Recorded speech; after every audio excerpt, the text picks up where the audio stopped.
I'm sorry. Those last 7 of 11 points at the end of the game, what does it feel like getting your groove back after coming off injury? Oh, it felt good. First half I was a little fatigued, just to get a little groove at the end of the game, really gave me some confidence moving forward. Did you make it a point, Verdell, to assert yourself late? Yeah, I felt the first half I was just too passive. I think I was a little nervous, but I think second half I definitely want to be more assertive because I felt like I was just first half I was just with a guy out there not giving the team anything. How does the shoulder feel? Okay. It's getting there. So what happened on the big baseline shot you hit? Basically, what were you trying to do to find an open spot there, and what happened on that play? Yeah, they swung to me, and everyone just collapsed. And they're a pretty long team, so there's really no angles. Try to get back to Jordy, and he gave back to me, and then I just tried to create something really, just to try to loosen them up a little bit, and I thankfully went in. Victor, what was really challenging about just playing that Northwestern offense, an offense you just don't see all that often? They move a lot, and they cut really hard, and they run their plays no matter what, and they run it to the very end. When they don't have anything, and then they'll run another one, and they'll run it to the very end. So it's constant movement, and they use they use every second of the shot clock. So we had to be alert and aware today, and we had to play through the shot clock and get big stops towards the end of the game. Bob, Victor, what's it like for you to see Verdell emerge like that after an injury, and you see how hard he works every day? Yeah, it feels real good to me, man. It's like my big brother, man. When I first got here, he's the person I looked up to, and he's been through a lot, man. He's probably one person in this program that's been through the most, and he's had his share of ups and downs, and it's sad when he gets hurt, and he's down, and he wants to play. So to see him come in and blossom like he did is a blessing. Thank you, man. I appreciate it. Obviously, talk about the importance. I guess you still got a lot of basketball to play, but getting to 20 wins after kind of what you guys have been through the past 3 years. Oh, that's a huge burden. Beating Kentucky was good. Ohio State was good, but finally getting to the 20 mark and know we're that much closer, to reaching our ultimate goals. It's a great relief, and I think that monkey off our shoulders and help us, in the long run. The next 4 or 5 games that we got, we don't have to worry about getting 20 wins or whatever. We can just go out there and really play. Verdell, building on that question, 8 wins in conference this season matches the total from the first 3 years. Can you talk about that a little bit? Expand on that. Oh, it's we came from the very bottom, and to get like you said, to get more wins this year than we have all combined. It shows you how far we have grown, how far we have matured. How and big fella is definitely a big help for us too. So to keep on going forward. Verdell, on a night where you've seen a little bit of a foreign defense, you had 0 turnovers tonight, having not played in 2 weeks. Just talk about your decision making, how confident you're feeling. Well, hearing in the paper every day about how bad of turnovers I have, it definitely motivated me to keep going. So, just being strong with the ball, just really trying to focus it on in practice, not trying to force little things, be strong, we don't get bumped, and just give what the defense gives me. I think that's what helped me cut them down there.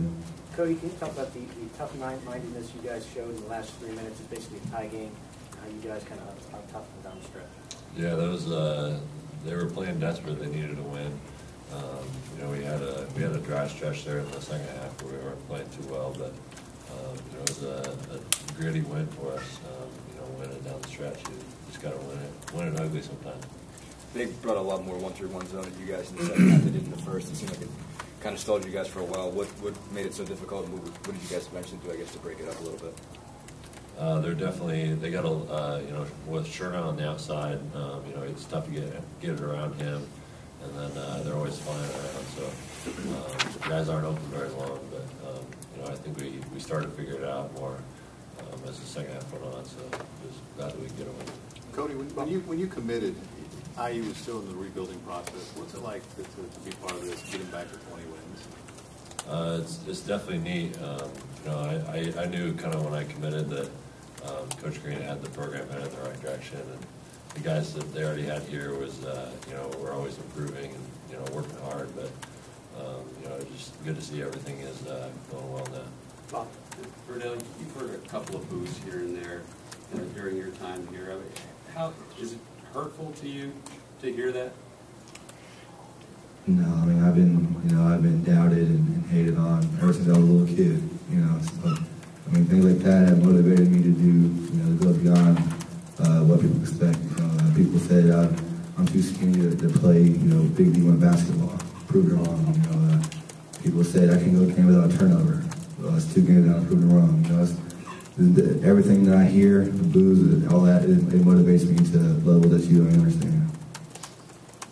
Cody, how are you able to have success against John Sherna, and then defensively, how much did Christian help?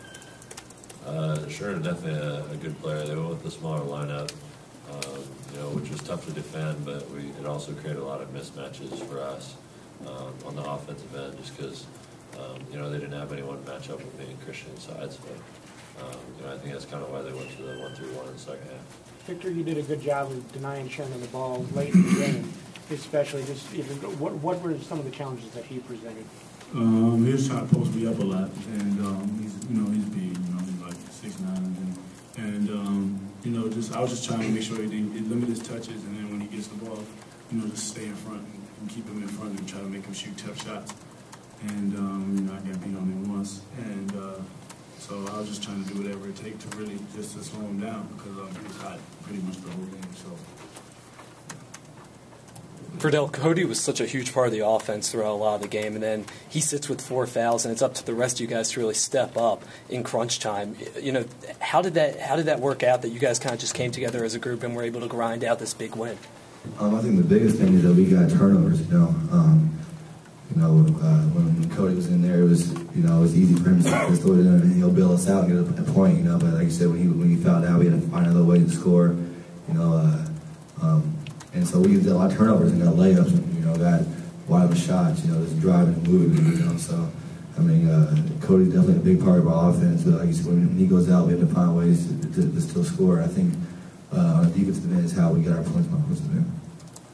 Speaking of that, they rarely turn the ball over. I think they lead the league in assisted turnovers. How were you guys able to just take the ball off of them a couple times? I think the biggest thing is they're a great back cutting team, and we worked very hard, trying to deny those back cuts and stuff like that. And that's something the coaches have harped on all week. And I think today in the game, they got a couple backboards, but I think mostly we took that away, and so they were a little bit out of sync.